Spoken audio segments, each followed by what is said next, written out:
Lewis, in which he instructed Ray Lewis on how to take a substance that is on the NFL's banned list. Ray Lewis responded to those accusations today, saying essentially it's an old story that has been repurposed for Super Bowl week. Lewis says he has not taken any banned substances and he has never failed an NFL drug test. That was a 2-year-old story that you want me to refresh. I wouldn't give him the credit to even mention his name or his antics in my speeches or my moment.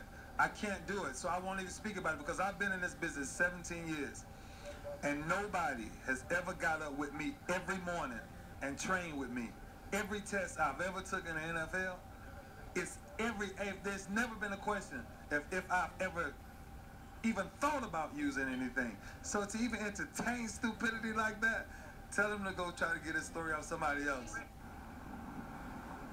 Ray Lewis will talk to the media again on Wednesday, tomorrow at the team hotel. And Mindy, this is a story that I can tell you right now is not going to die down until Sunday, because in the same year where we saw Lance Armstrong frocked and no longer able to say that he did not take illegal substances, Ray Lewis now is going to have to deal with the aftermath of that. It's the nature of the media, and today is a media unlike any other. Oh, yeah, and it's a big deal for the journalists to be able to get down onto the field to talk to the players, but it's a big deal for the players as well, I would imagine. Very exciting for them too. Especially since everybody who plays in this game grew up watching not only the Super Bowl, but Super Bowl Media Day. So here's a look at what the Tuesday is like on the week they get together to play the Super Bowl in New Orleans.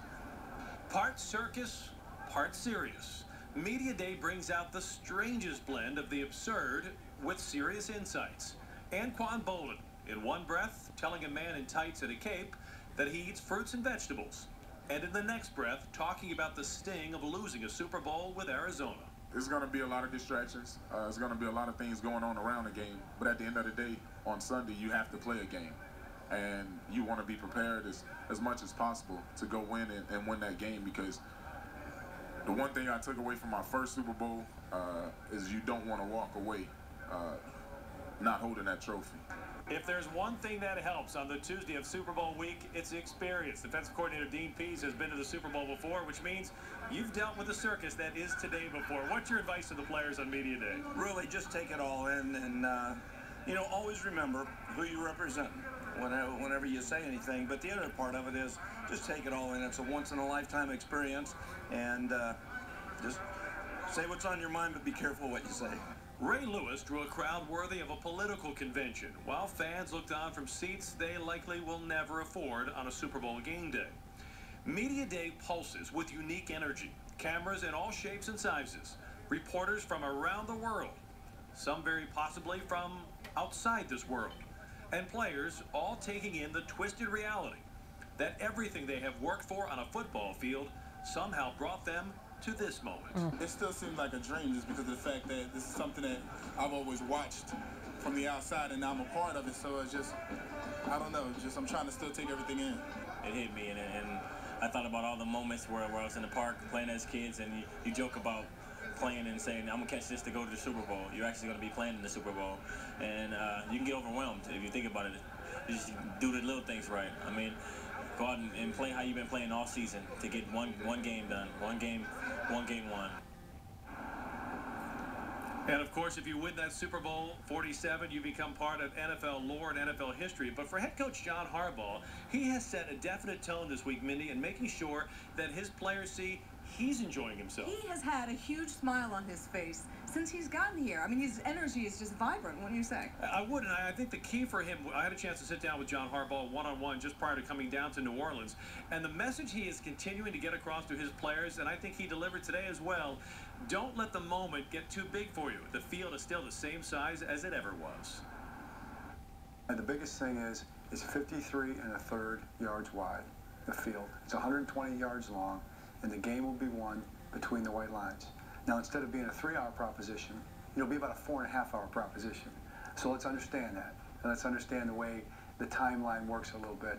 But the game will be played by the team that plays the best ball and makes the most plays in the most critical situations, and that's who's going to walk off victorious, you know, so let's not make it bigger than that. I think flexibility and strategy is going to be really important because you have an opportunity now to make more changes during the course of the game. You have a chance to talk through those things a little bit more. You have more time to communicate with your guys on the sideline here exactly changes that you might want to make throughout the course of the game. So if you build the game plan that way, it can help you a little bit. Trying to maximize every available moment come Sunday here in the Superdome. You know, these players have so much pressure on them. It would be nice to have a mentor, right? Well, that is the role that Matt Burke is playing. That story's coming up. Because you need heart, you need soul, and you need a heart of the team. And tonight's heart of the team, Ray Rice, who finished with 1,143 rushing yards in the regular season.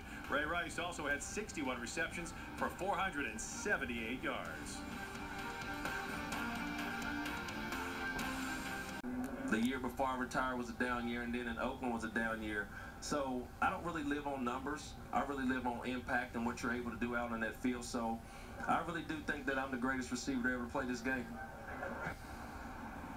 Randy Moss, he doesn't live on numbers, he lives on Saturn. If he's the greatest receiver of all time, I'm larger than the Superdome.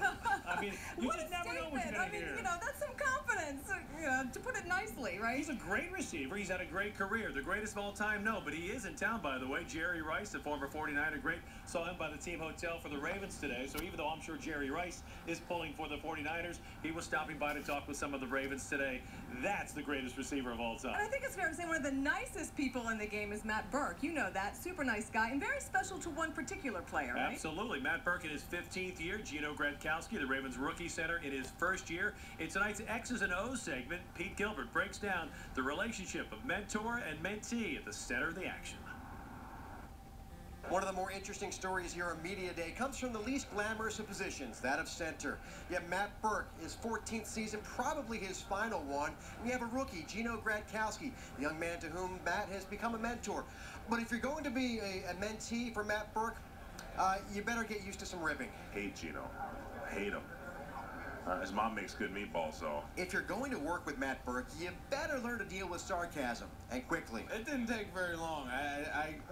I enjoy his little jokes, his cracks that he makes in a meeting. They're funny. But the sting of a quick burst of the tongue from Burke doesn't last. Gino's had it from the first day he's got there. I think he understands what he has to do, how he has to approach his work to be successful, and I truly believe he'll be a great player for a long time. The father bear of the offensive line provides leadership for all and mentorship for young Gino Gradkowski.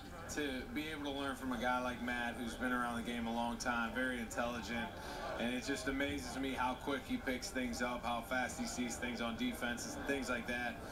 And it's just, it's been great for me to learn from him. I don't know. I mean, Gino's a great guy, great kid, if I can say that.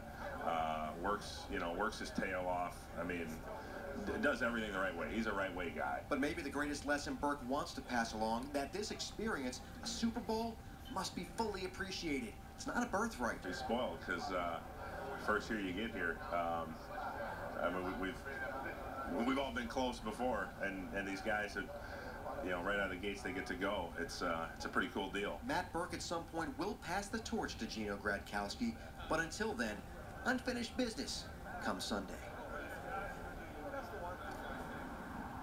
One from Harvard, one from Delaware, two different generations, both going for the same thing, the ring for the right hand. And both nice guys, too. Absolutely. Still ahead on the Ravens Countdown. I'm going to turn the tables a little bit on you. We're going to have some questions for you in Twitter time. Get ready. I sense a challenge. And when we come back, we'll hear from one of the 49ers stars and tell you why some Terp alumni won't be cheering for this former Terp in Super Bowl 47.